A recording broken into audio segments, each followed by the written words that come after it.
अब हुजूर ने तबीयत बदली, हुजूर ने नीयत बदली, हुजूर ने किरदार बदले। अब इसके लिए एक वाकया आप समाज कीजिए। हातम ताई का नाम तो आपने सुना होगा, इसके किस्से कहानियां सखावत की मशहूर हैं। हातम ताई, इसने नबी पाक का जमाना नहीं पाया, पहले मर गया था। हातम ताई की बेटी और बेटे ने नबी पाक का जमाना पाया, क्योंकि कुफार जब बताते तो दूर से बातें सुन सुन के ना ये कबीला भी हुजूर का दुश्मन बन चुका था। और एक दफा कुफार के साथ इस कबीले ने मिल के मुसलमानों के खिलाफ जंग की। अल्लाह ने मुसलमानों को फतह अता फरमाई और कुछ लोग भाग गए, कुछ मर गए, कुछ कैदी कर लिए गए। अब भागने वालों में हातम ताई का बेटा अद्दी बिन हातिम भी था। वो भाग गया और शाम के करीब एक जगह थी, वहां छुप गया। कैदी जो लोग थे उनमें ना कुछ खवातीन भी थी। उन खवातीन में एक खातून हातम ताई की बेटी भी थी। अब वो कैदी जब हुजूर की बारगाह में पेश किए गए, हजरत खालिद इब्ने वलीद लेके आए, तो हातम ताई की बेटी भी थी, जंग में कैद हुई, जंगी कैदी है, सर के बाल नंगे हैं, दुपट्टा नहीं है। अब लफ्जों पे गौर कीजिएगा कि काफिर की बेटी का नंगा सर जब देखा तो हुजूर बर्दाश्त न कर सके और अपनी चादर, जिसकी कसमें अल्लाह कुरान में फरमाए, उतार के उस पे सर पे दे दी। अब सोचने की बात यह है, अपनी बेटियों को, अपनी बहनों को, अपनी जौजा को, खवातीन जो बिरादरी और खानदान की हैं, उन्हें यह बात बताना कि नबी तो काफिर की बेटी का सर भी नंगा न देख सके।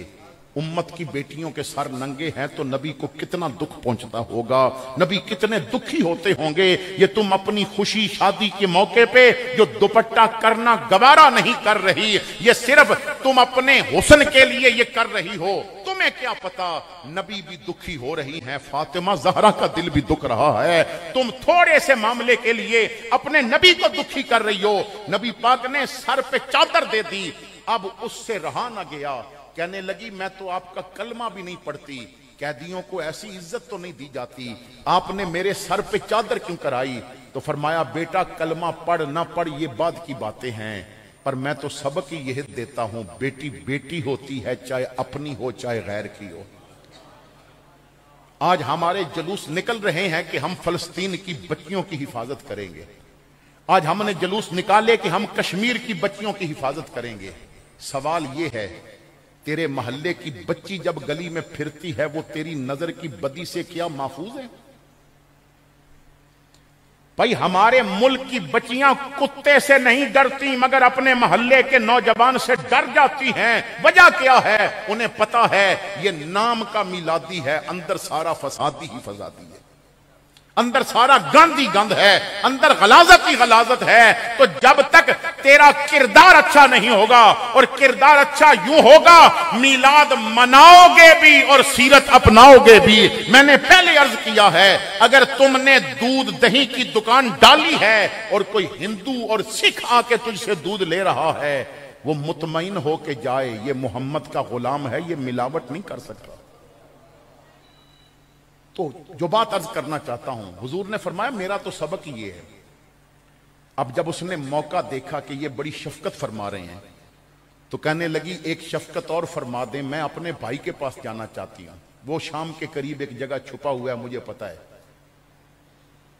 अब नबी पाक ने ना उसकी बात सुनी। वो किसी ने कहा था दिलों के इरादे तेरी नजर में हैं, दिलों के इरादे तेरी नजर में हैं। हुजूर ने फरमाया बेटा कैदियों को ऐसे छोड़ा तो नहीं जाता, लेकिन मेरे दरवाजे का मंगता भी खाली नहीं जाता। मैं अपने सहाबा की ड्यूटी लगाता हूं, वो तुझे बाहिफाजत छोड़ के आएंगे तेरे भाई के पास। चंद सहाबा की ड्यूटी लगा दी गई। एक नौजवान लड़की, अब रास्ते में वादियां भी आई, जंगल भी आए, वीराने भी आए, दिन भी गुजरे, रात भी आई, और जब इतने दिनों के बाद वो अपने भाई के पास पहुंची तो अद्दी बिन हातम ने जब देखा कि मोहम्मद सल्लल्लाहु ताला अलैहि वसल्लम के गुलाम इसे छोड़ने आया मेरे पास, तो वो कहने लगा कि इतने सफर में तुमने रातें और दिन इनके साथ गुजारे, अगर इनमें से किसी ने तुम्हारे साथ कोई बेअदबी की हो, कोई ऐसी हरकत की हो जो अखलाकन अच्छी नहीं, तो मुझे बताओ, मैं वापस नहीं जाने दूंगा, इनकी गर्दनें उतार दूंगा। अभी उसके लफ्ज मुकम्मल नहीं हुए थे कि बहन ने भाई के मुंह पे तमाचा मार के कहा, इनके बारे में कुछ ना कहना, मैं सारे रास्ते सोचती आई हूं कि मैं अरब की बेटी, मैं अरब के लोगों के मिजाज जानती हूं। ये वही अरब हैं कि जो एक औरत के जिस्म देख के तो एक एक उज़्व पे पूरा पूरा कलाम अरबी में लिख दिया करते थे। वो अरबी अदब पढ़ें और कलाम पढ़ें, आपको पता चलेगा कि औरतों का हुस्न किस घटिया अंदाज से बयान किया जाता था। और भाई खुश हो रहा होता था कि मेरी बहन के जिस्म की बात हो रही है, बाप खुश हो रहा होता था। तो वो लोग कि जो औरतों को देख के कलाम लिखने के आदी थे, उस माशरे में पता नहीं मोहम्मद ने इनकी तरबियत कैसे की, इनका तस्किया कैसे किया। ये सारे रास्ते मुझे इंसान नहीं लगे, मुझे तो फरिश्ते लगने लग पड़े थे। इन्होंने नजर उठा के मेरी तरफ नहीं देखा। मैंने जब भी कोई बात की तो एक ही लफ्ज सुनाई दिया, बहन क्या बात है, ये तो फरिश्ते बन गए। ऐ अद्दी, काश तू वो मंजर देख लेता जब मैं नंगा सर लेके मुसलमानों के नबी के पास गई और उसने अपनी चादर उतार के मेरे सर पे दी। वो कैदियों से कोई ऐसा सलूक नहीं करता, वो जो जंगी कैदी हैं कोई उनको इतनी इज्जतें नहीं देता। जब उसकी चादर मेरे सर पे आई तो मेरे दिल ने कहा, झुक जा, गिर जा कदमों में, कलमा पढ़ ले। मगर मैं दिल को बड़ी मुश्किल से संभाला दिया। थोड़ा इंतजार कर, एक दफा जाने दे, मैं वीर को लेके आऊं, दोनों बहन भाई मोहम्मद के गुलाम बनेंगे।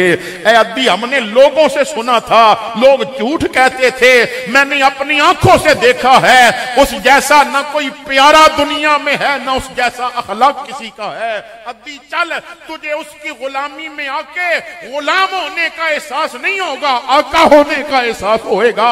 तुझे इज्जतें मिलेगी। तुझे पता चल कि मोहम्मद का गुलाम नहीं रहता, जग का दाता बना दिया जाता है और जग का ख्वाजा बना दिया जाता है। चल, मैं तुझे लेने आई हूं। इज्जत इसी में है कि हम उसकी गुलामी का पटा अपने गले में डालें।